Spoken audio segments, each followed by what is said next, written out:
Yeah.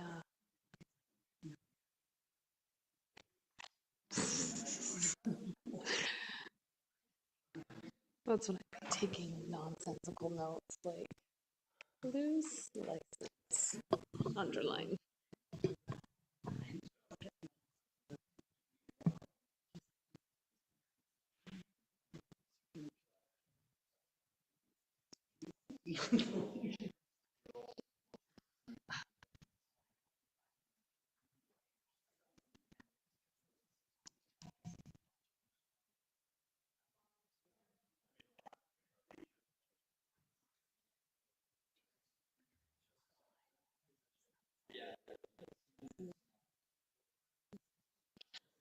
Like, Lilo Brian.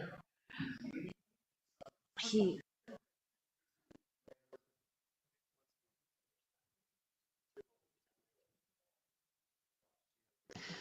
Okay, welcome to the North Logan City Council meeting for April 9th, 2025.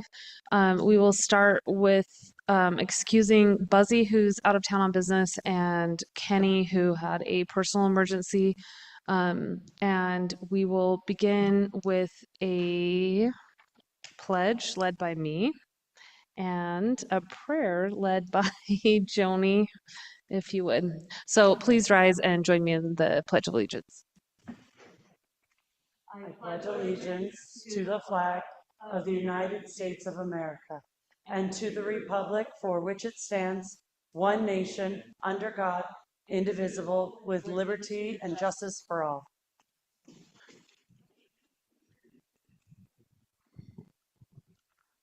Our dear Heavenly Father, turn that on, sorry. Our dear Heavenly Father, we come before Thee this evening and are grateful that we can all attend and pray for those that are missing, that they will be provided for, and pray, Father, that we will use our best judgment in the things which we are presented with, and that Thy Spirit may be with us. And say this humbly in the name of Thy Son, Jesus Christ. Amen. Amen. Thanks, Joni. Can I get a motion to adopt tonight's agenda? So moved. Motion by Emily, second by Joni. All in favor? Aye. Any opposed? Okay, that motion passes.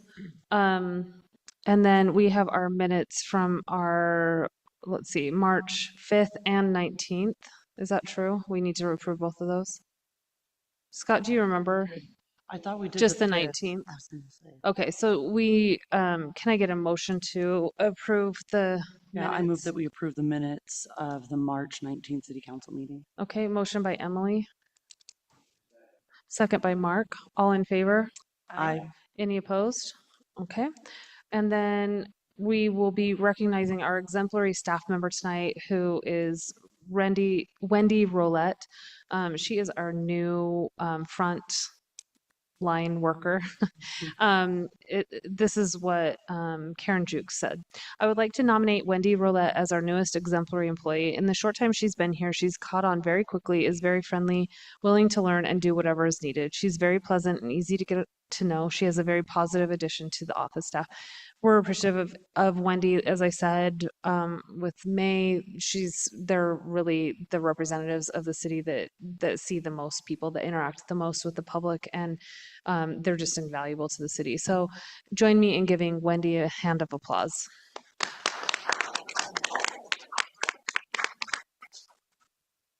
Okay, we are honored tonight to have the North Logan Youth City Council with us tonight.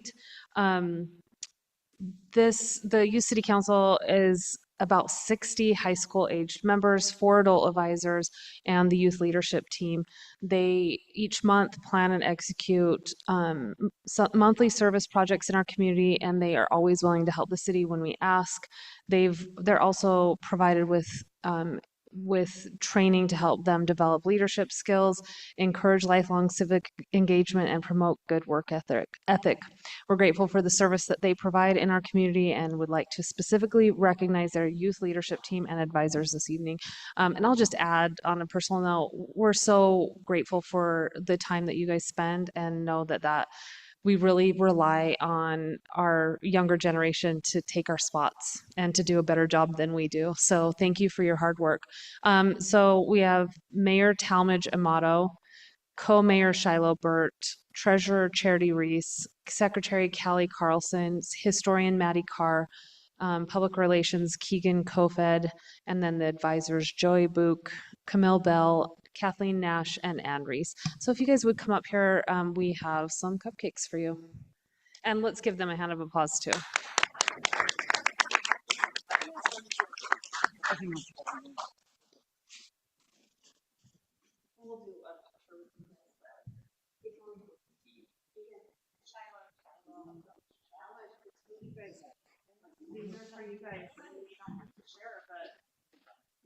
Yeah, tell everybody else to show up to the school meeting. Okay, come stand up. I think here.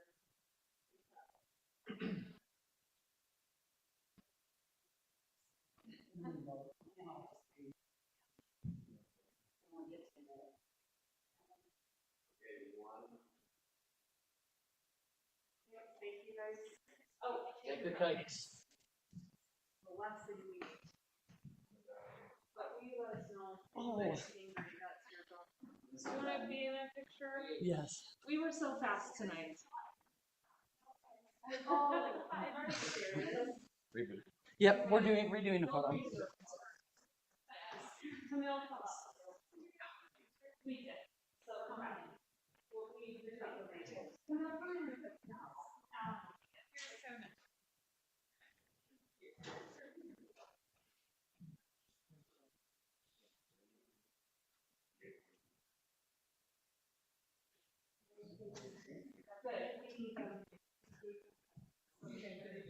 Thank you.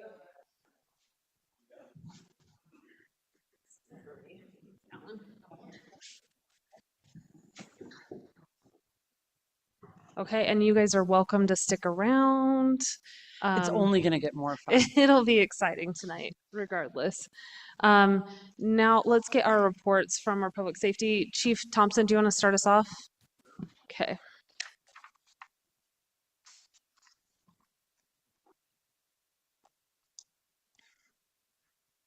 Hello. So we just finished up first quarter of the year, pretty similar to last. I was just telling Jordan, we're off to a pretty almost alarming start to grass fires, which are typically agricultural burns this year, but we've already had our wildland engine that's based here in North Logan out 3 times, and they've been out today for quite a while. So that's be careful out there burning. I guess that would be the message. Is that people who are burning like trash? Agricultural burns. So this is the time of year they start burning off stubble or ditch Oh. banks, or people are burning trash. And in the wind, apparently it's dry out there. So interesting. That's a tough one to watch. So this early in the year. So we'll be watching that. Happy to report we got through the honorary, hero thing last night. That was super fun with Emily and Joni. We had a little pizza time and showed the little gals there, the life of the You're gonna have 3 firehouse. firefighters if I have anything to say about it. Well, we were just trying to make it cooler than PD, so that's all we were after. It's a good contest. I'm just kidding, Gent. But yeah, I think I think I'll keep it brief. I really think things are going well. Like I said, that's probably the biggest concern is the quick start with the grass fire season, with it only being April. Any questions on this quarter's report? I think if you looked at the EMS calls, obviously our falls are still up. They're down a little bit, I would say, this quarter. We did have quite a little run of sick person calls were actually transported by ambulance. We did kind of have a little surge there of respiratory illnesses, particularly in the elderly, that kind of turned into pneumonia, kind of serious things. So hopefully we'll see that die back down. That kind of jumped up there during that first quarter of this year. So other than that, I think. Okay, questions from the council? Do you still give burn permits, and are you tracking what's going on with whether or Yeah. not that you give those? Yeah, great question. So Cache County handles the burn permits for the entire county. They've got a pretty nice little link now on their website that where you just go there and it's all done electronically there. It works super well. They just warn you got to check the clearing index first, and then it's all logged electronically. So it works really well. I did one last year, so that's how they're handled. The tough thing with ag burns or farmers are exempt from that. They don't have to put in for one of those like we do. Okay. So, yeah. Okay, thanks so much, Chief. All right, Chief Goodrich.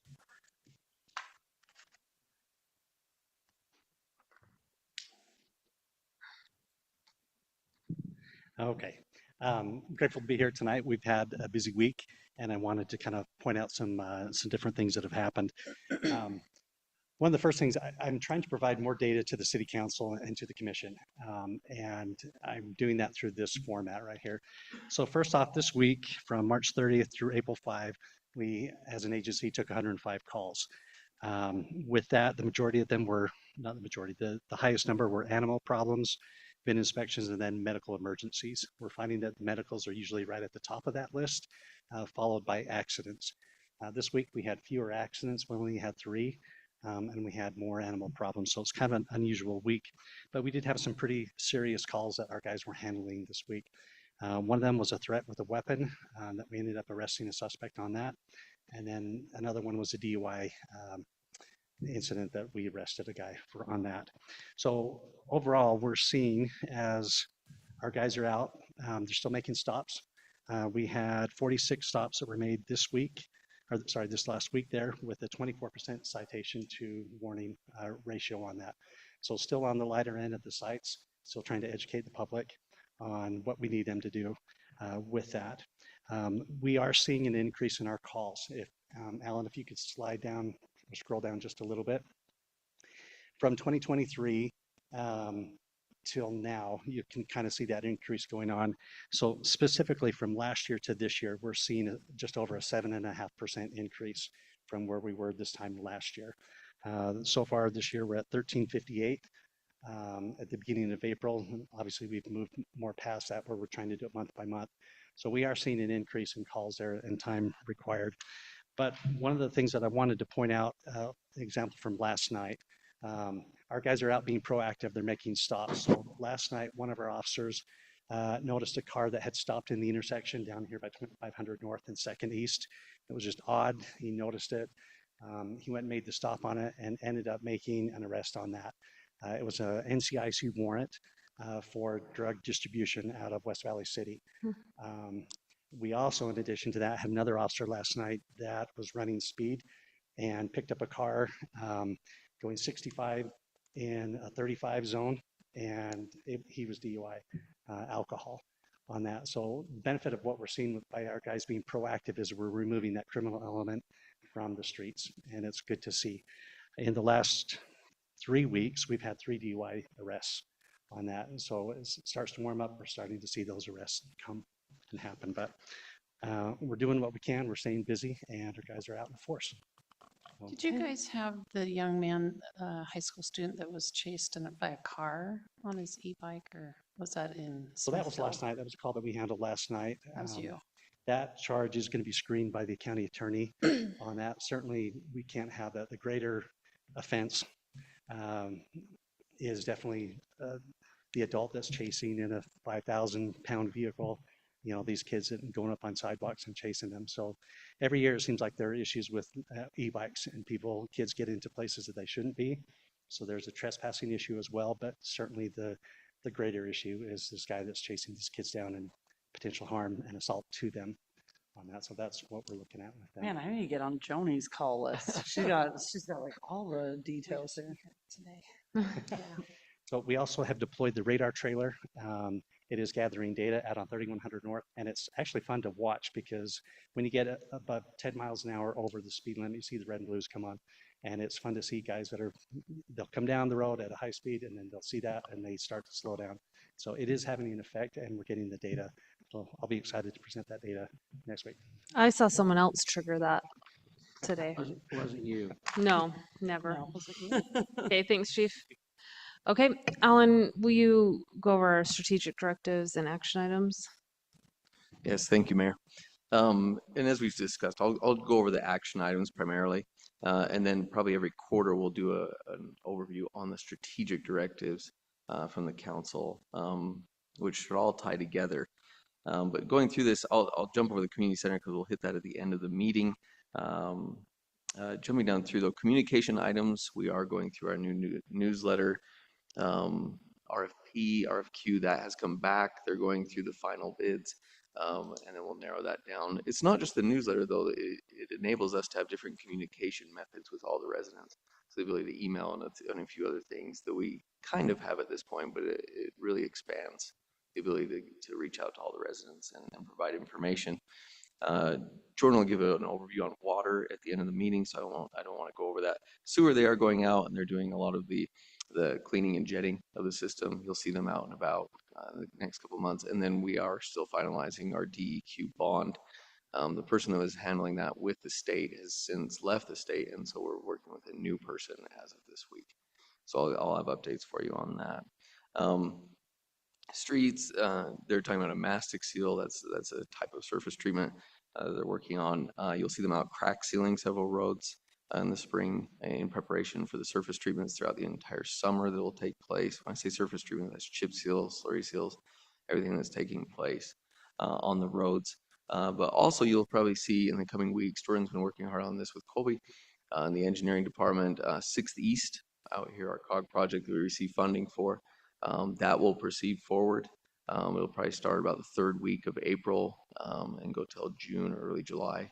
And then you'll also see the roundabout at 2500 North and 8th East, which we also received a grant for. That will probably start at least the utility work in the next few weeks. And then after that, they'll start on the actual construction of the roundabout.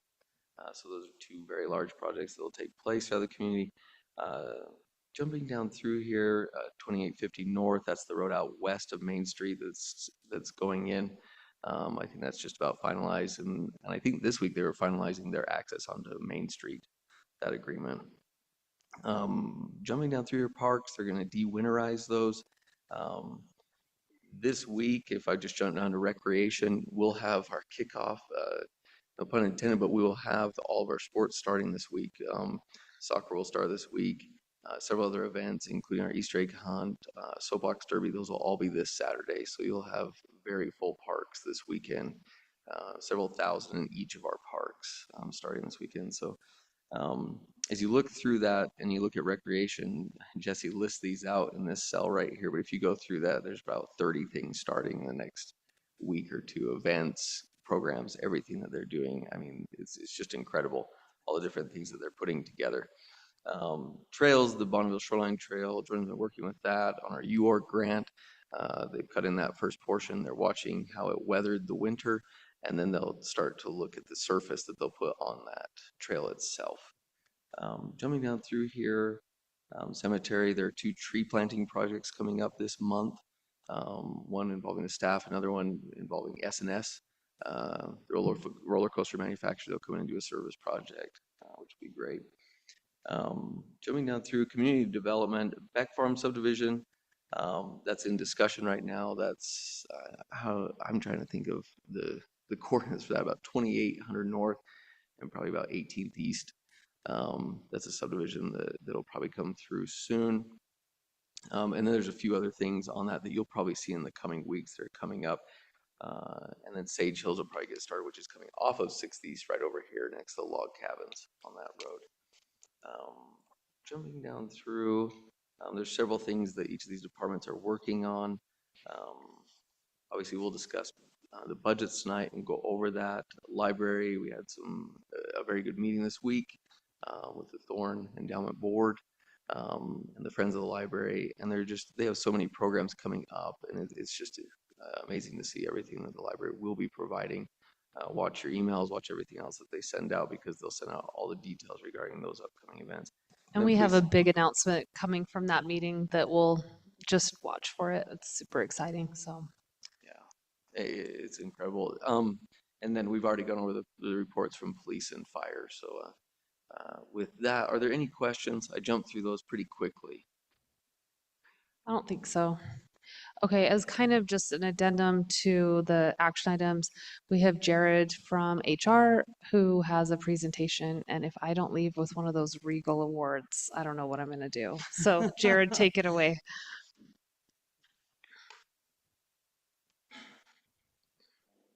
Okay, thank you, Lindsay. So just as part of our new recognition program here at North Logan City, then we recognize all those who have served our city for 3 or more years. And so we have a little breakdown. If you've served for 3 to 4 years, you're a silver rooster now, 5 to 9 years golden rooster, and then it goes from there. And we just like to recognize 3 of our council members tonight, Joni Karchner, Emily Schmidt, and Lindsay Peterson for their service. Both Joni and Emily have served for 3 years, and Lindsay has served for 6 years here at North Logan City. And we just like to give them a round of applause as well as this trophy. So.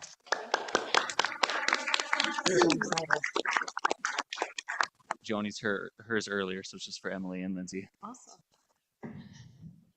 Thank you. Take note, you city council members, like, You could be a silver rooster.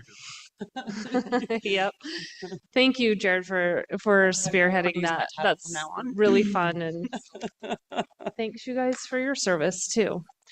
Okay, let's move on to our current action items. First, let's consider a resolution adopting a streets access management plan as an appendix to the North Logan City Design Standards Technical Manual. Who's going to talk to us about this, Alan? Go over this. This is relatively simple. This is a plan. We basically abide by each of these principles. These are just engineering principles. But for any road where we receive funding, so a COG funded road, similarly, like if you think about it in North Logan City, 3100 North, Wolfpack Way, 12th East, 2500 North, and 6th East currently. Those roads where we receive funding and similar type of funding that comes from the state or the county, they require us to have an access management plan. Now we already abide by these. This is more of a recommending document. It doesn't have the strict teeth that says shall and must type language where we have to do specific things. However, it does give us a lot of recommendations as to what we should do to increase the safety on those types of roads, where you kind of have a little bit of less access along those roadways. And so it encourages things like shared driveways, fences that back up to the roads.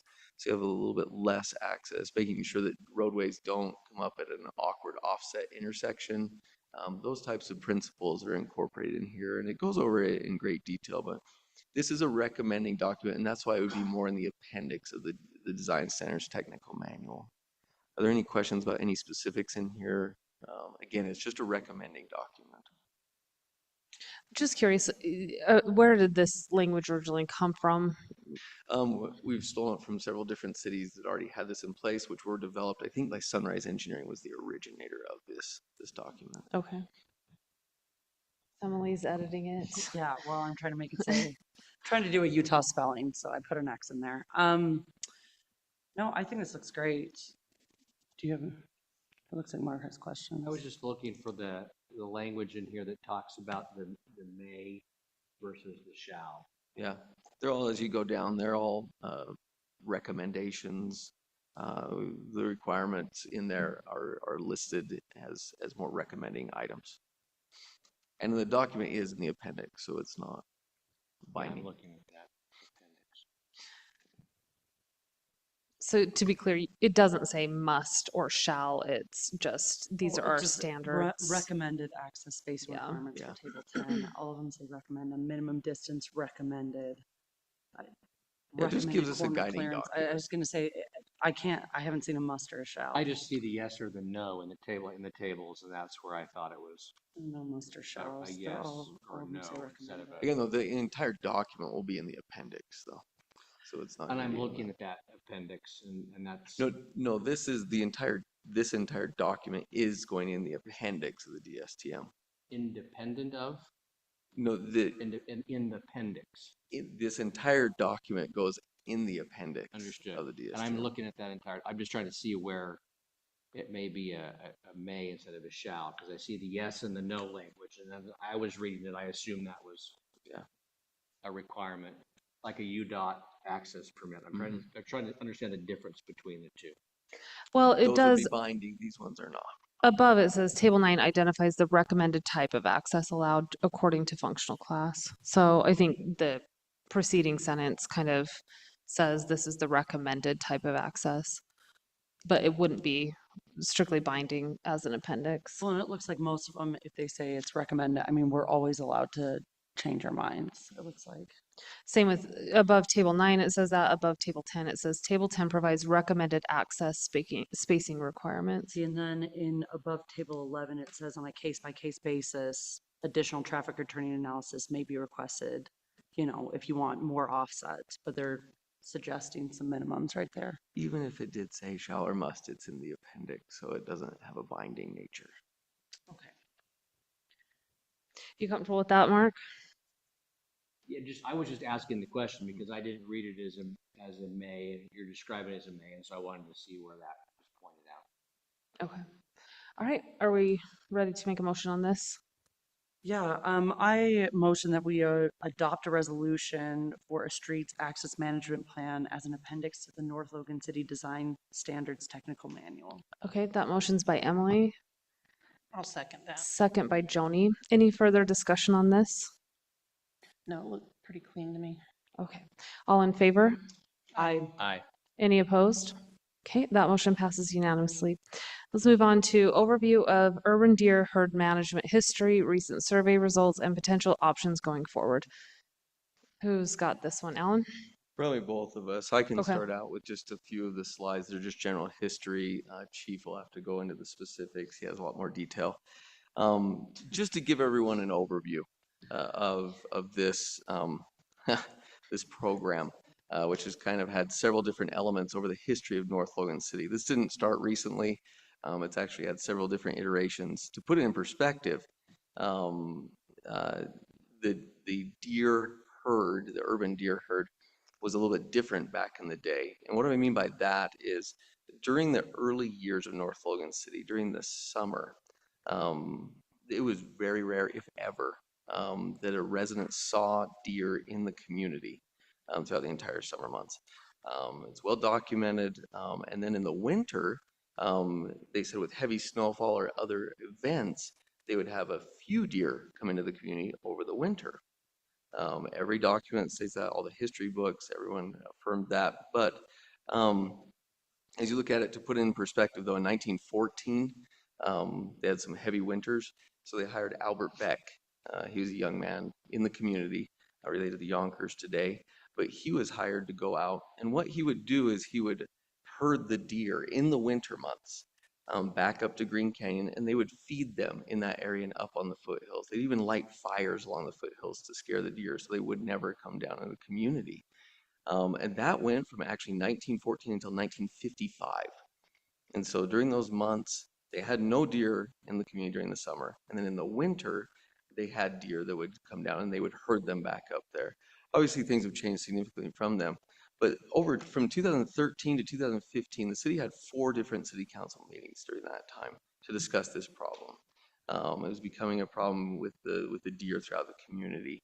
And the reason that it was is out of the 50 people that got up and spoke in those meetings, they all confirmed the same facts. And that was from the 1900s until 1980s. It was about 1983 or 1984. They had some heavy winters, and we all remember those. The 83, 84 winters were very, very bad, very heavy winters. The deer came down into the community during that time. Obviously, we weren't herding them back up to the hills during that time. And this was during the winter or in the spring. And they came down, and at that point, there were deer that just didn't go back up. They fawned here, and then since that time, since 1984, 1985, all 50 residents confirmed that the deer have grown to over 200 deer in the urban herd. And now these are deer that do not migrate. These are deer that just stay in the community year round. So all summer long they stay here in the winter. Now you do have deer that come down in the winter currently. They're pushed down by the snow and then they go back up in the summer. And so that's basically the situation you have, but then it comes in and the problems that it's caused and how the city reacted at that time in 2015 through 2022. And that's what Chief can go over is how they handled that urban deer issue. Yep. So as a result of those city council meetings and input from the citizens, In 2015, North Logan City entered into a pilot program with DWR to trap and to relocate the deer. The goal was to try to relocate as many as possible and remove a substantial amount of deer from the city. And what they quickly found with that, there was a very high cost associated with that removal process on there. The deer were trapped by clover traps that the city had to provide. The city agents were required to notify DWR when deer were trapped and then wait for them to come and pick that up. And what they found was that oftentimes in the deer's attempt to escape from the nets, they would injure themselves, broken legs, things like that, or the adrenaline dump that they would have, the deer would survive a day or two after that. Many of the deer were actually relocated into Rich County. And they know that because the deer were tagged with an orange tag prior to the relocation. And so it was kind of moving our problem to another area in the state, and it became their problem quickly.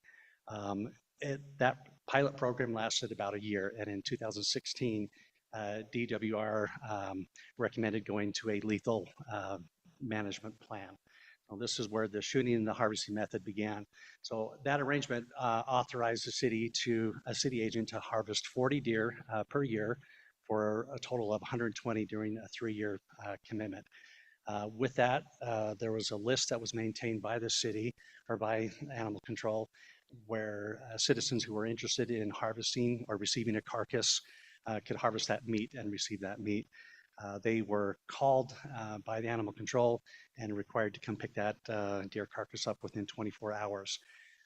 If a buck was harvested, in that, the antlers were required to be returned to DWR, and the carcasses that weren't claimed were then taken to a food processing facility and donated as meat. What we found was that North Park Animal Control consistently fulfilled that quota, that 40 per year on that. And because of concerns that came in from citizens, they began to focus mainly on does and fawns on that rather than the male bucks. So what they saw as a result of that management plan was they did see a decrease in the car crashes, see a decrease in the amount of property damage that was being done and that was being reported to the cities and to the police department on that. So it was effective as far as a management plan in that effort. Yeah, and thanks, Chief. I can go over just a few of the survey results pretty quickly. They're pretty straightforward. These are the questions that went out to the community. As you go through here, though, you can just see that roughly 66% to 67% in each of these slides are in support of managing the deer herd in some control. So this is the same. Do you feel there's a problem? Yes, 66%. About 20 to 25 in each of these slides don't agree with that. They don't feel that there is a problem. And so you go to the next one, it's almost identical. Do you support reducing the deer herd densities during the summer? We need to clarify that. These aren't deer that are coming down in the winter months that are migrating down. These are the urban deer herd. So as you look at this, in the last 5 years, have deer caused damage to your property? 63% of the community said yes at that point. We'll get into costs a little bit later on because it asked that question right here. And this is kind of a midpoint. 361,000 over the last 5 years is what this has cost the residents of the community in vehicular damage and property damage, loss of landscaping, those types of things. That's what you're looking at. That's kind of a midpoint. It could be a little bit lower than that. It could be substantially higher than that, but that's kind of just the midpoint of 361,000. That's what we're looking at over the last 5 years. This just talks about if people are interested in the harvested deer, in the meat. As Chief pointed out last time, there was a long list of people waiting for that. And as we've talked to other communities like Centerville, they're very aggressive in their plan to control the urban deer herd. It's become very popular, and they have a lengthy list of people that are waiting for that opportunity for those deer, for those urban deer. Sorry, Chief, I went through that pretty quick. You're up again to go over the details. Stick around because I think we'll have some questions. So what we are seeing as a result of the survey is that the majority of people want to see something implemented. And so these are some of our options going forward. The first option is to do nothing. We don't develop a plan. There's more cons than pros with this option, though. Basically, it comes down that the citizens bear the brunt of that because they do want to see something happen, some type of management plan. Another concern that we have is that the urban deer herd continues to grow. There's potential for predators who follow the deer herd to come down and to be in areas where they normally aren't. I know Logan City has dealt with issues with mountain lions roaming the parks down here by Lundstrom Park, that everybody was on high alert with that. So it does bring in some potential problems that way. And a continued frustration that mounts from the citizens who want something to happen and nothing happens. The second option that we considered as we talked with the different cities that have deer management plans was a depredation hunt. On that, there are again more cons than pros with this. There's a high liability of risk that's associated with that. Insurance questions make it difficult to pinpoint, okay, what happens if we have an accidental shot or into somebody's property? Who pays for that? Is that the city? Is that their insurance? On that, there would be a requirement to certify those archers. And then comes the questions with who does that? Who oversees that? What type of requirements do they have to meet? Do they hit a little target at a certain distance and that's it? What type of equipment, a minimum level of quality of equipment would be required for them to hunt with that? And is there yearly ongoing certification training for that? And again, there's also a high risk of the archers actually wounding a deer and injuring it rather than killing it. And so they found that in other cities that the deer would be wounded with an arrow in it, they'd wander off and die in somebody's yard or in somebody's garden. Again, the cons outweigh the pros by far on this. There's just a high risk to it. One other thing that I didn't put on there that I'm thinking about now is when private citizens start going on to people's property, they're not identified, there's no badge with it, it becomes an issue that way with confrontations and things. And so this is another negative on that. The third option that we're considering is that NPPD enters back into a deer management plan with DWR using only lethal means on that. No more trapping, no more relocation efforts on that. It's too problematic. It's too high of a cost for that. More than likely, what we would recommend and approach DWR is back to the 40. 40 per year, 120 for the 3-year period. That averages out to approximately 5 deer per week on that. We would maintain that same list or create that list of citizens who'd be interested in harvesting or receiving a carcass and harvesting that meat. We take the reports, maintain those reports for DWR. We'd also have to, if antlers were taken, we'd have to give that back. Having input as we've kind of researched this, we would do this in the summer months, off hunting season, to try to minimize that problematic concern that has come up with any type of management plan in the past on that. And then we would submit a yearly report back to DWR. So that is the suggestion that we're going. There's benefits to having an officer do that. There's a badge, there's a uniform, there's insurance that's behind that, and there's training behind that as well. Our officers are required to have a yearly qualification and firearms training that they do on that. There's benefit to having that. So I guess with that, I'll turn it over to questions or anything else, Alan, you'd like to add. I have Fantastic. anywhere from 20 to 30 in our back pasture. And as soon as our dog gets out, and I mean, it's hard to hear that we're going to have to euthanize any animal, but the thing that we've seen over and over is that the whole herd will take off towards 1600 East to go up towards the gravel pit. And so we've seen several cars that have come like nearly to have one in their windshield. So that's my biggest concern about it. We are one of the ones that every year we lose trees and we'll wrap them, but you know, it's just, so I'm for the safety more than a tree. I just feel like it would be really hard to watch someone have a deer go windshield and lose their life when we don't have control of how big the herd's getting. So Again, I agree 100% with that. And again, the emphasis would be on the deer herd that does not migrate. They're here in the city. They stay in the city. They're born here in the city. They die here in this city. We're not after trophy bucks. We're not after the deer that are migrating down because of the snow and coming back up. We're after problem deer, the ones who are here all the time.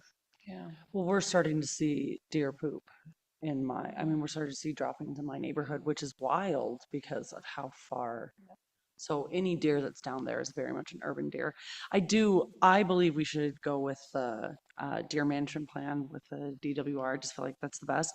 And I do worry if we do nothing, we're eventually going to have somebody try to take this into their own hands. And I cannot even begin to describe how scary that is to me. We've had that. We've had somebody I that mean, was watching with binoculars in our property, waiting for their to drop their antlers. And so I couldn't understand what he was doing. So for several days, I'm watching him, kept coming back. And I'm thinking, what are you doing? So I finally went to his window, which probably should have called you guys. But that is also the concern, is that there's people that hunt for the antlers. And I do have a quick question. Are we charging a fee for those who do sign up to get the meat to help cover for this expense? There's a minimal fee. Centerville, I think, charges $40 per tag, something like that to do. It has been made fairly clear that the responsibility, the financial responsibility does lie with the city on that. That's been abundantly clear on that. So this would be a way to help offset that. What we're trying to do.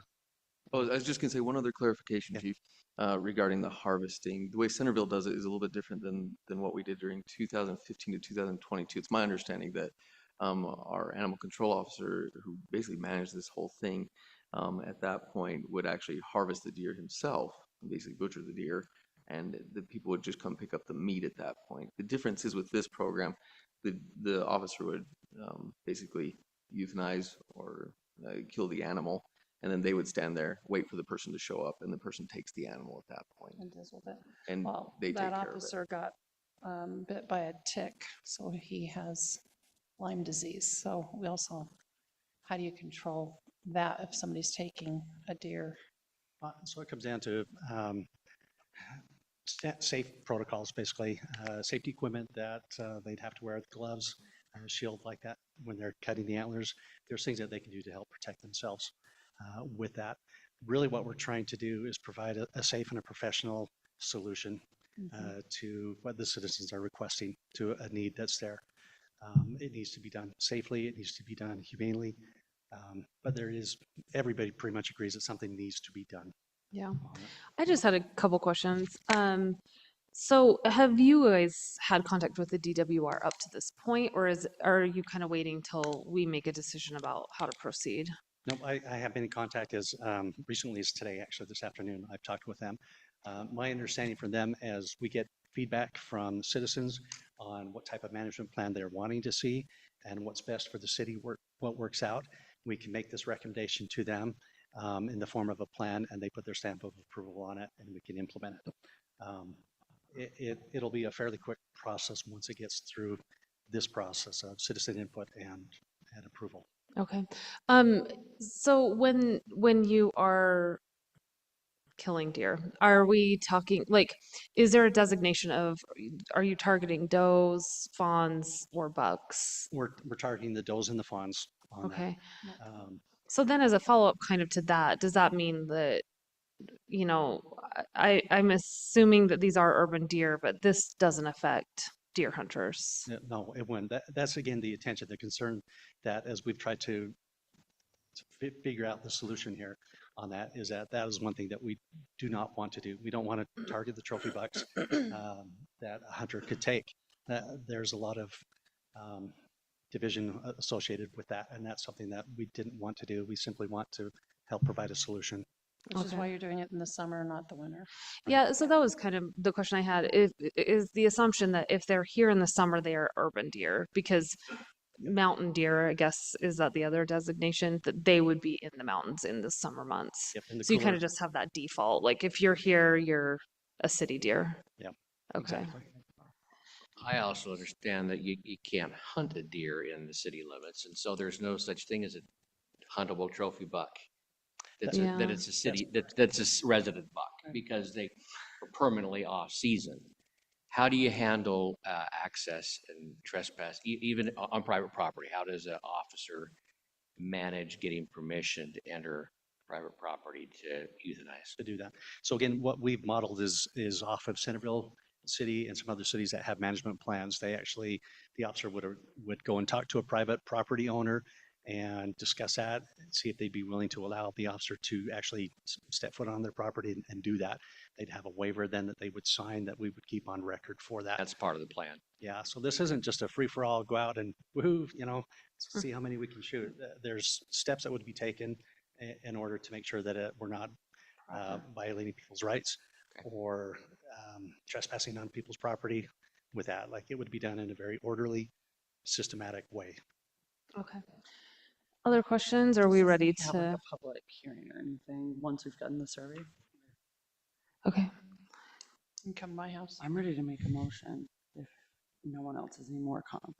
So just one quick question. I assume that this property damage numbers are not vehicle included? They are vehicles. They Some are. of them You'd are. think that one, I mean, there'd be a lot more over 5,000 then with Yeah. car getting hit. I thought it'd Except be that, higher like, than that, honestly. my husband had a deer run into him and it was just dense, you know? So not like going through a windshield or crashing a car. I think that's what we're also counting. Yeah, exactly. So my daughter had a crash with a deer in Hyde Park, and our estimate to replace that and to fix her bumper was like $2,300. So it seems like prices go up, but I thought they'd be higher, but okay. Okay. We're ready to make a motion on this. Yeah,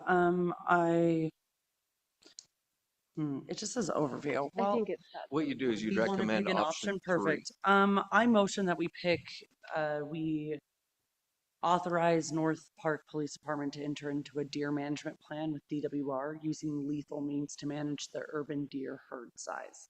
okay. Motion by Emily. I'll second it. Okay, second by Mark. Further discussion on this? I assume that the motion includes the findings A through F that are part of. Do I have to say, sorry, Why not? I Sure. think that's usually with property, but why not? included with A through F? Okay. Okay, all in favor? I, Any opposed? Okay, that motion passes unanimously. Thanks for your work on this, Chief. I know that this has been a long time in progress because we've talked about it at Police Commission at length. So I appreciate your work on this. Okay, let's move on to our work session items. The first is a fiscal year 2026 budget proposal from the Police Department.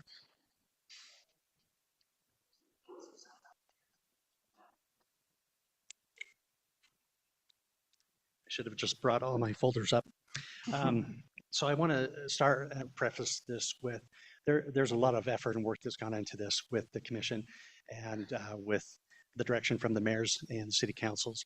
The directive that we received was to be lean and tight on our budget and to find ways to save money and to improve our efficiency.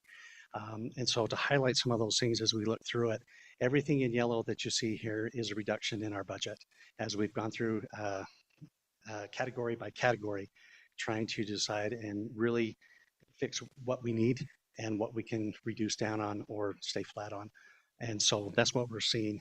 As you go down to the bottom, overall, after those reductions came, we are seeing a 2.85% increase to the budget itself. However, if you look down at the North Logan cost share, that equates to a 4.1% increase. The reason you're seeing a difference here is because in years past, the PD, because of under executed funds, has supplemented back into that budget and reduced that. This is the first year that we're not able to do that as much. And so it is a 2.85% increase, but the cost share or the responsibility of the city is higher because of that. To that end, as we've talked about how to truly show just what the increase in the budget is,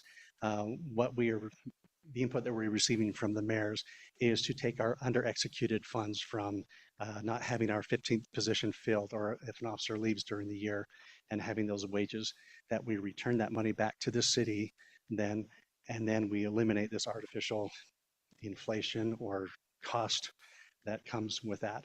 That's something that needs to be approved by the Police Commission, and we'll be presenting in May to them in an effort to help reduce that. What that would give us then is a true increase year to year on that, as we're seeing.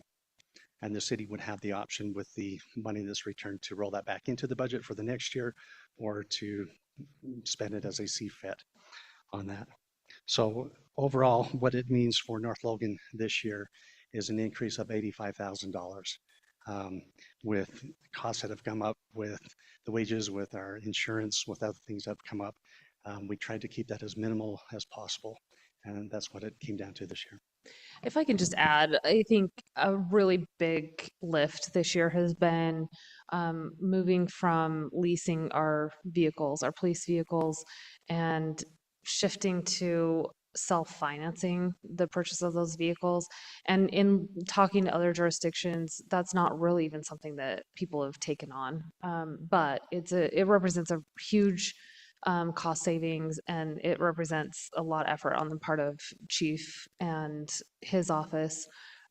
So that's been a really big thing this year. And I think what we're seeing year after year from Chief is that there's a real commitment to reducing our costs. And, as we're looking through this budget as a commission, we've really tried to just locate any sort of cost savings, and we've really squeezed it as tight as we can. So my intention, this has kind of gone back and forth with Hyde Park and North Logan, but my intention is with the excess or the overage that we plan on receiving back is to just kind of directly apply it to back to our police costs. But that just allows us to, like Chief said, track that year over year. But, and typically that is in the police commission's, their purview to say, do we apply this to future capital expenses, put it into a capital fund? So that will be a discussion that we have as a commission. Kenny has been really instrumental in those conversations. So yeah, this has been through a lot of discussion, multiple commission meetings, and a lot of work from Chief and his department. So One point of clarification, Chief. And again, I only see from the outside as the budget is submitted, and you guys have been whittling this down for months. So hats off to you guys. Great job with that and whittling this down. That takes a lot of effort. Like the mayor said, with vehicles, I mean, that's a very tough task. Just a point of clarification, and I'll get with you on this, and I think we may have spoken about this. Just a clarification on the how the code enforcement is accounted for, because in the city's budget, it's broken out into two different lines. In this, do the police wages include the wages for the code enforcement officer? I believe this one does, but it's not specifically broken out Okay. to that. The only reason I ask that is because we'll show you when we get to the general fund type budget expenses, we'll just clarify that and we'll just get on the same page. So sorry, but that could also reduce the overall police budget that the city's paying this dollar number by a slight margin, just so you know. For as expensive as things are, I'm really happy to see how lean you're doing. And we want to make sure we're getting you the right stuff. But I mean, kudos. Thanks, Mayor, for I'm now realizing no one from the police commission is here, so I can't thank them. I'll thank the mayor. Thank you. We're trying to take the directive and understand. We're trying to be responsible with what we have. As we mentioned earlier, there is an increase that's happening that we're seeing. There will come a time when we do need to provide more resources for that as we have more residents move in and more developments and things like that. But this year, this is what we can do, and this is how we're trying to manage it.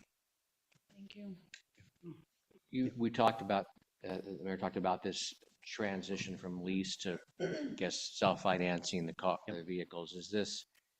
What do you see going forward on this capital purchase vehicles line item? That went up quite a bit this year, probably because of what we're doing differently. And I'm just curious how that tracks forward. So how that tracks, basically what we're doing with that, we're going to maintain what we have spent for our vehicle budget, $120,000. But we're also going into our capital savings fund, and we're purchasing the vehicles outright. We have a plan year by year for which vehicles we're going to purchase and the equipment that goes with that. and the installation costs with that. And what that does, we're not paying interest payments year per year per year per year on multiple vehicles. So it is a huge cost savings to us.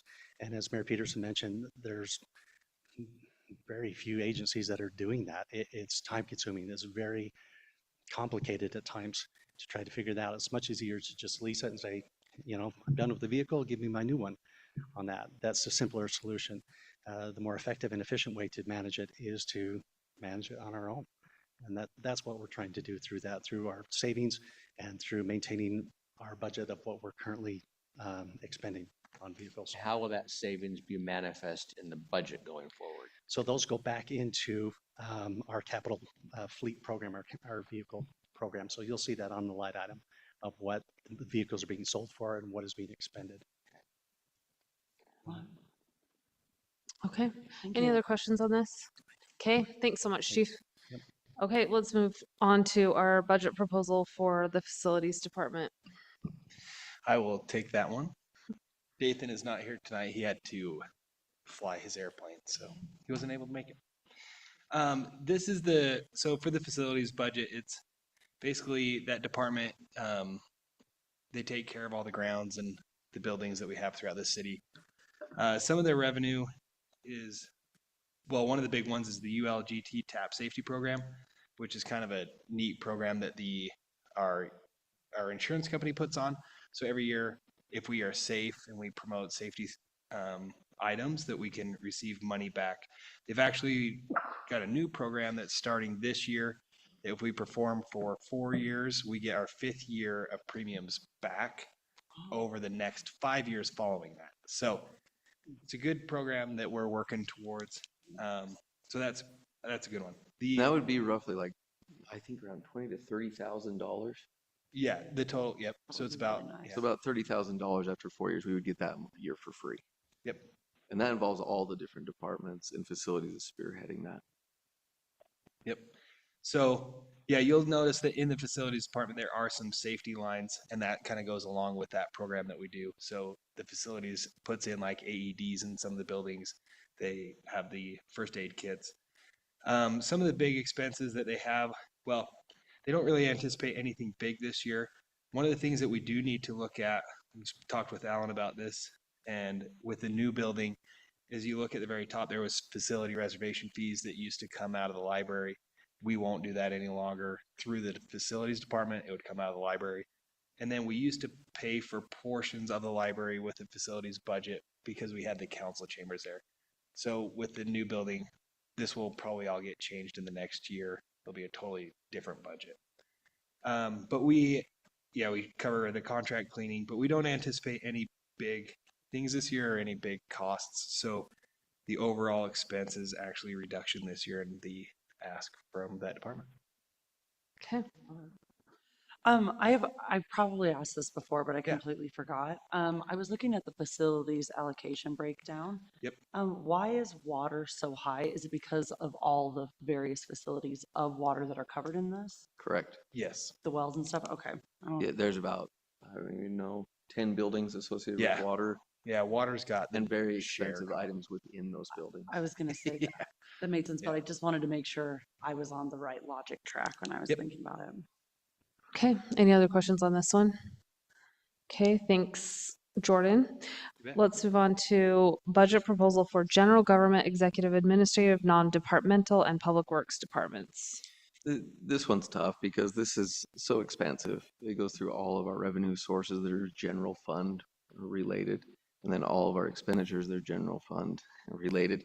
But just to go through them, like I'll just drop down through. If you're looking at general fund revenue, just general taxes. So these are a true tax.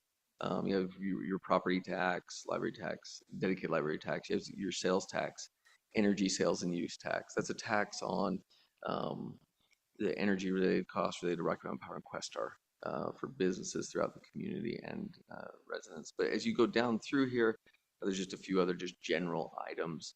But then as you go down through, there's more fees and other things that we're talking about. A central dispatch fund, that's something that's in the utility bills every month. Court fines. Court is going to be very different this year. Obviously, the court's been dissolved. Everyone knows that. We're taking a very rough stab, thanks to Scott Bennett for helping put together some numbers regarding this. But these are really estimates based off of what other cities are seeing. And what you're going to see, probably what we're guesstimating, is after the judge, we have to pay the judge and the people that work within the court.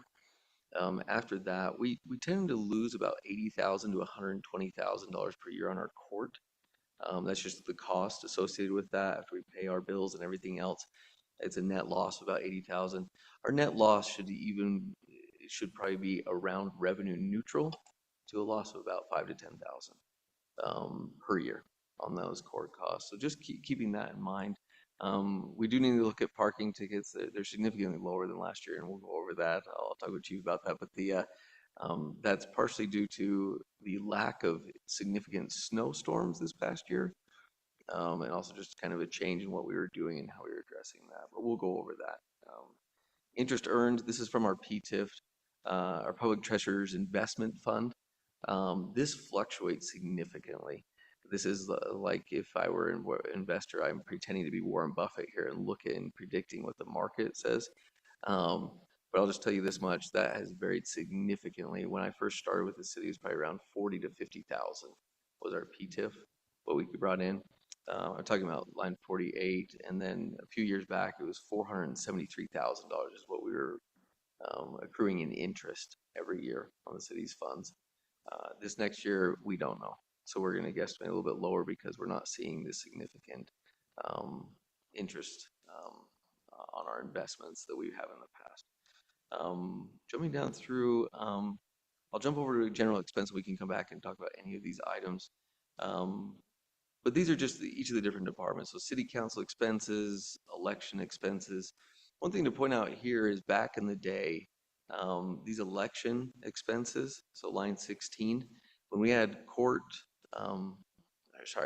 election judges, and they would come to the library and they would go over to the school district offices. We had our precincts reporting to there, and Scott was managing the whole thing.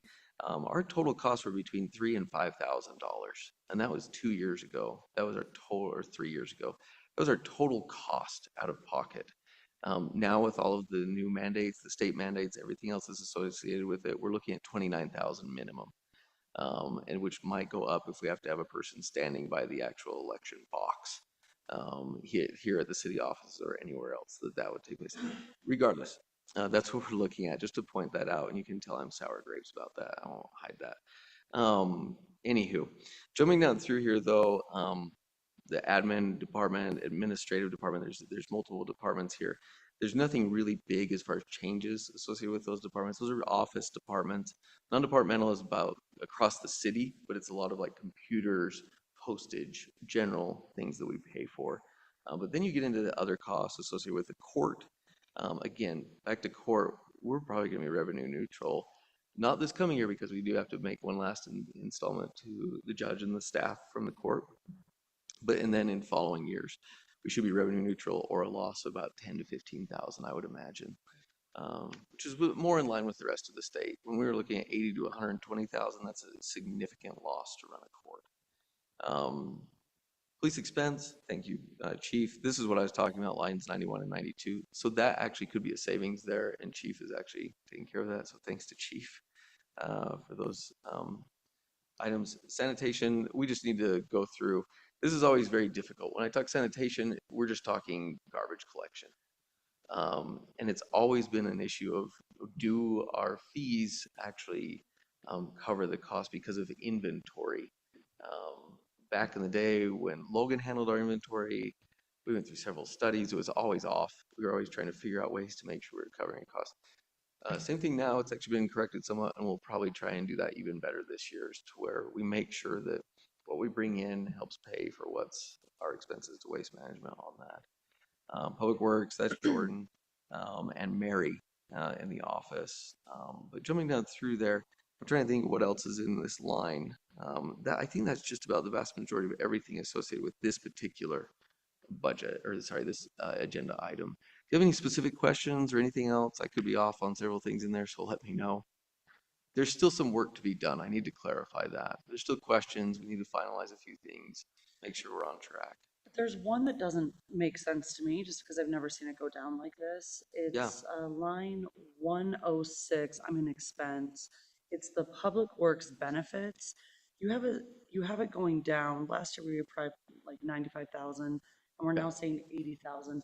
Did we lose an employee that we're not? No. How is it going? Fantastic question. Sorry, how are benefits becoming cheaper, and can So I get on without that? going into specifics on an individual employee, if an employee has a spouse that is employed and they opt into what's called wage in lieu, the city actually encourages people, if they do have that opportunity, to take their spouse's benefits, and then that individual would then receive a wage in lieu of medical benefits, which would be about 2/3 of the cost of the actual medical benefits. So it drops significantly at that point. It's kind of a win-win scenario for the No, city. it sounds great. I just wanted to make sure, because I've never seen those numbers go down. They're really healthy in that department. Good. Okay. Well, it is my cousin's, of course he is. It's running it. Any other questions on that? Then let's go. There Oh, was sorry. I'm just curious. I can't find it because I can't. Which one? scroll. Which one are you looking for? I think it was revenue. Which revenue stream were you? No, it was first up there. Let's see. It was early on, and I saw that. I was like, no, Transient room what tax. is that? That's just literally just transient room tax is a hotel tax. That's on any transient room. We're supposed to collect from all Airbnb. I think that's I think that's not really really hard, happening. seeing as we don't have any teeth to enforce that. that's tough. Yeah. Okay. We'll send Scott out. Got it. He's done it before. Okay, let's move on to the budget proposal for the capital budget. Okay, I'll jump over to that. Thanks to Scott for going through this. This is one that still needs some work. We're always fine tuning this. If I jump back to some of these departments, though, if you look at like streets or parks or cemetery, they have a capital line. And what we did years ago, this all used to just be a little bit confusing, and each department kind of did something a little bit different, which isn't good. They were all legal, whatever they were doing, but you need consistency across all the different departments of how they do this. So Scott created these transfer funds. So they actually transfer out of those budgets into this budget, and then they can expend out of here through this middle line. So expends for different things. Parks, that would be associated with, that's why that one's so high, the BOR related monies. Those are held here in capital. And then they also, Scott set up this holding account. And so basically what it is each year, if they don't end up expending, or as they save, let's say they're saving for a vehicle, that's the easiest way to talk about it. Things that like Chief's doing with his stock and with Chief Thompson. They put money away each year as they save for those different vehicles. It's easier to pay that way instead of paying interest or high lease payments. And so over time they accrue money and then they purchase those vehicles. That's not how it is with all types of vehicles, but that's a lot of the different vehicles. Same thing with some of the facilities that we're working on and other things that we're going through. Some parks monies come through here as well. But are there any questions about this? Because this one is constantly being fine-tuned and it will need some more work before it comes for formal approval. And I'll go over anything that's significantly changed when it comes before you in May and June. So is that how the vehicle, where would the vehicles, the $300,000 that you used to spend to buy the vehicles, did that come out of, part of it come out of this? For Or For the which police. chief are we looking Or, at? That's sorry, in police, there. sorry, the $300,000 we just talked about it. Where did that come from? Did it, part of it come out None of of it's in or here. That was- stays with them. Okay. But that's a very good question because I'm- back in the I'm just day, getting, I want to make sure I'm following. so yeah, 10 years ago, it wasn't in this budget. So we did have to track for it. Other chief that's back there, they've worked on that over years, and chief's actually come up with a very cost-saving effective plan that's very innovative of how we can actually try and purchase and swap out some vehicles. Like I said, it's very different when you're purchasing an F-150 half-ton truck versus a dump truck or a ladder truck or anything else as you go through all these different types of vehicles. You just have to maximize the best method for purchasing those. But that's the capital budget, sorry. Okay, thank you. All right, we get to change identities. Convene as the local building authority to discuss a draft fiscal year 2026 LBA budget proposal. So I believe we need to make a motion to come out of city council and go into a, We can do that in one motion though, correct? I can say I motion to move out of city council and convene as the local building authority to discuss a draft financial year 2026. I can do that in like one. Okay, perfect. Then I just said it. Look at Okay. that. Nice move. okay, we have a motion by Emily, I'll second it. second by Mark. All in favor? I, Any opposed? Okay, so we are now the LBA. So let's discuss that budget proposal. I move that we adopt the agenda. Oh, thank you. Show off. Well, we've Um, only done this a couple of Okay, times. motion by so- Emily, Hey, I'm not a silver rooster for nothing. motion by Emily to adopt the agenda. Do I have a second? Second by Mark. All in favor? I, Any opposed? Okay, we will go into a discussion regarding the LBA budget. So LBA is a fancy way of saying local building authority. The city is required to set up this type of fund and separate entity and agency, which the council acts as this agency in order to administer the funds from the Community Impact Board. That's where this bond comes from, and this is the bond payment. Just so you know, the vast majority, if not all of the bond payment is coming from the endowment. The Thorn Endowment pays for this, and so it comes in and then we pay out. That is essentially what this local building authority consists of. Okay, any questions on that? No. Okay. Then we don't need to take any action, we No, just because go it's out of it's a it. discussion tonight. I move that we go back to city council. So. Or can I go directly into redevelopment agency? I'll probably go out of city. You out of- don't overstep. Sorry. No, so we need to adjourn this I meeting, move that we right? adjourn the meeting of the local building authority. And, Move back into city council. okay, perfect. So motion by Emily, Thanks, Mom. motion by Emily. Do I have a second? Second. Second by Mark. All in favor? I, Any opposed? Okay, that's unanimous. Emily, why don't you give us another motion? perfect. I move that we move out of city council and convene as the redevelopment agency to discuss a draft 2026 RDA budget proposal. Okay, motion by Emily, Second. second by Joni. All in favor? I, Any opposed? All right, I need a motion to adopt our agenda for the RA redevelopment agency. okay, so moved. Motion by Emily, Second. second by Mark. All in favor? I, Any opposed? Okay, Alan, tell us about this budget. Okay, is anyone, I'll just go into this. This is a tax increment financing, is the fancy name for it. It's essentially an agreement between a few property taxing entities. So North Logan, the county, and the Cache School District, which are the main entities that collect property taxes. What this does is it allocates certain funds through a lengthy agreement and a process that can be used to incentivize through those property taxes economic development. And so that's what you're looking at here. When you look at GURA, Gateway Urban Renewal Area, that's a fancy way of saying the area near 2500 North and Main Street. So the old DeLorean plant and everything else through that area and a few other properties, that's the Gateway Urban Renewal Area.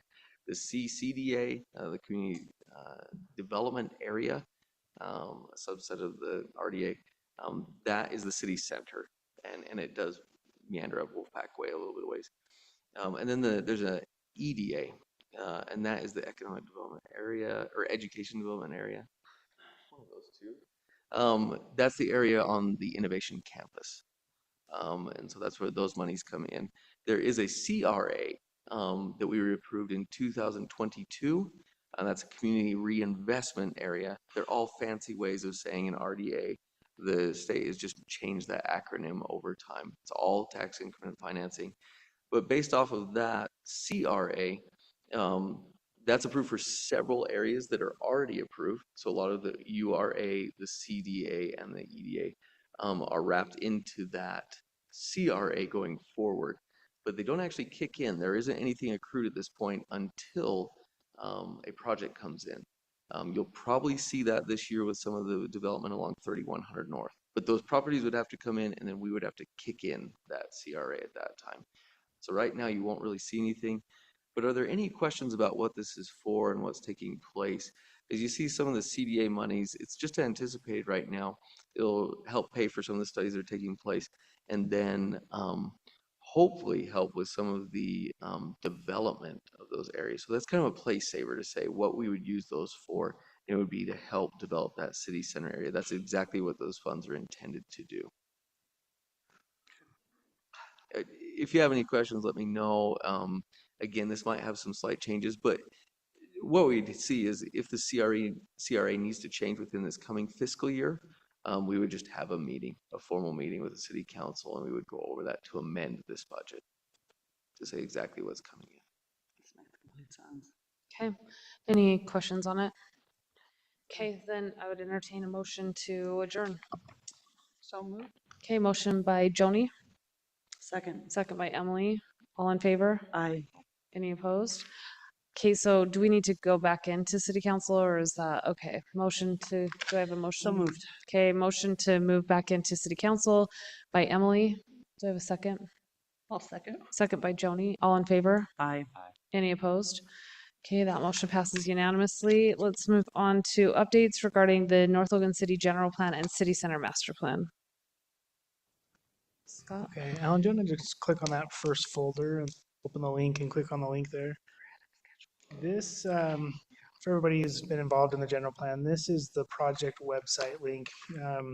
It's been active since 2023 and it remains active, and it's kind of the clearinghouse for all documentation on the project and all documentation going forward for our code updates. So Alan, if you want to just scroll down a little bit more.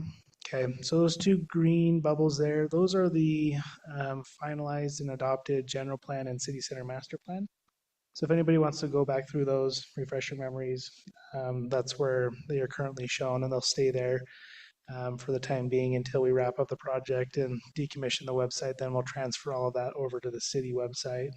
Right now there is a link on the city website to this project website, just so everybody knows. So if anybody's asking you guys where a copy of this is it's home for the foreseeable future. But what I wanted to bring to your attention are the links further to the right, specifically the draft land use code link. So there's a 12A, 12B, 12C, and you scroll down more, there's all of these different subsections to the land use code. And these are the draft ordinances that we're working with through the Planning Commission to identify what updates in those codes are needed to implement the general plan's goals, policies, and vision. So if you want to follow along where the Planning Commission is working, you can do so through these links and just stay up to speed with all of that. There's a lot of moving pieces, a lot of details. So I'd recommend council members to read through those, try to keep up to date, because when we do bring it to the council for public hearing and for adoption, it's going to be a lot to wrap your head around if you don't try to read along with us as we go through that. But I just wanted to bring that to your attention. That's what we're working on with the Planning Commission now that those plans are adopted and we're putting them into practice. Sure, they're part of our regulatory environment. The other thing I wanted to remind everybody, April 24th, we have a special meeting with the Planning Commission. It's a joint education session where we'll be talking about form-based code. And our consulting team is going to provide a presentation. We'll walk through what a form-based code is, how it's used, how it's going to be implemented to bring the city center master plan into our regulatory environment. So keep that in mind. The April 24th, 6:30, we'll be together with the Planning Commission for that meeting. Those are the updates I have on the general plan, city center master plan. Is 12F the geologic report that we did a long time, well, a couple of months ago, or? Yeah, and we probably won't be touching that code. We have it there just to show that it's part of the land use code, but I don't anticipate much change, if any, out of that section. Okay. All right, let's move on to updates on our water capital improvement projects. All right. So some pretty exciting news is the treatment plant is underway. The 4 million gallon rattlesnake tank is what it's lovely known as, is out to bid, and bids are back on May 1st. There's a link there if you guys get super bored and want to go through all the bid docs. There's a link there if you want to see them. The transmission line, those are the ones out of the tank and across the hill to the tank. Those are with that bid pack as well, and those are also due back May 1st. So those are two big projects that are coming back in May, and I put on there the working day timelines for those projects just so you guys have an idea of how long each one of those will take. So yeah, should be exciting. Jordan, remind me why you call it rattlesnake up there. That is my only question. It has nothing to do with our risk of encountering a No. rattlesnake, right? Maybe, but Maybe.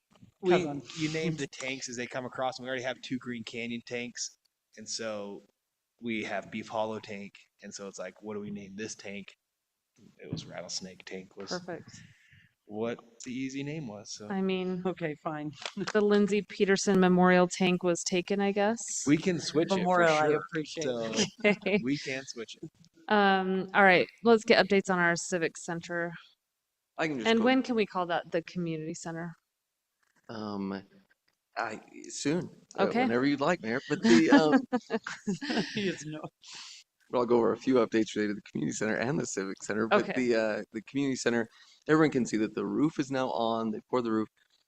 They've started putting on the brick on the exterior. You can see that if you go past the building. And then they're working on the interior right now. And Trent's been working a lot on a lot of the things on the interior involving like cabling and setting up for the actual education resources that will be in there, like the TVs, the components, the projectors related to the program. So that's up to him. But they're still moving along. It seems like it's going very well, at least up to this point. The other thing we're doing internally as staff, Scott's been helping with this, Scott Perks and his interns, regarding the landscaping, regarding the entire site. The landscaping, we want to make it conducive to everything that's taking place that Trent is programming. So Trent has a lengthy list of things that he's going to have as far as programming nearing the end of construction and then after construction is completed. And we want to be ready for all of those things and tie those together. So there's a lot of outdoor education opportunities, leisure areas, resting areas. It's going to be really nice, the things that they're putting together. So that's up to them. Those are the updates you're seeing right now. And then we're also putting together some storage areas because we just are accumulating a lot of trinkets that are associated with about every programming across the city between rec, library, and I wouldn't call these trinkets with the police department, but some things for the police department as well. But you'll probably see that it will come with a plan in the coming months, and then we can give you an update. The only other update is the brochure. Yeah. So there's a brochure for fundraising. Trent's put together a form. They'll be able to accept Venmo updates, and those will be for smaller donations. Smaller, around $50. They will put names on certain features on the donation wall. And then you'll have larger donations, the naming of rooms, large birds, leaves, and other things on the Flights of Learning wall for other donors in the coming months. So that is all nearing completion, and it should, if everything comes together, we'll have that ready and it'll probably go out in the May newsletter. So if people have questions about that, hopefully everything is very clear and we'll put things on the website as well. Okay. Can you Okay, remind thanks. me what the anticipated completion date is for that again? So the anticipated completion date for the community center is, which is the addition, that's probably this winter, December-ish is when that's going to be done. And then the remodel of the interior of the library, they'll shift everything over into portions of that new community center and still operate the library while they remodel the interior of the existing library. So unlike some other libraries that have been remodeled or torn down, we won't be decommissioned for 2 years. They'll keep running the entire time in a pretty 80%, 70% capacity, and then they'll go right into full capacity and we'll expand all the programming as soon as it's done this next summer. I would say not this summer, but the following summer. Okay.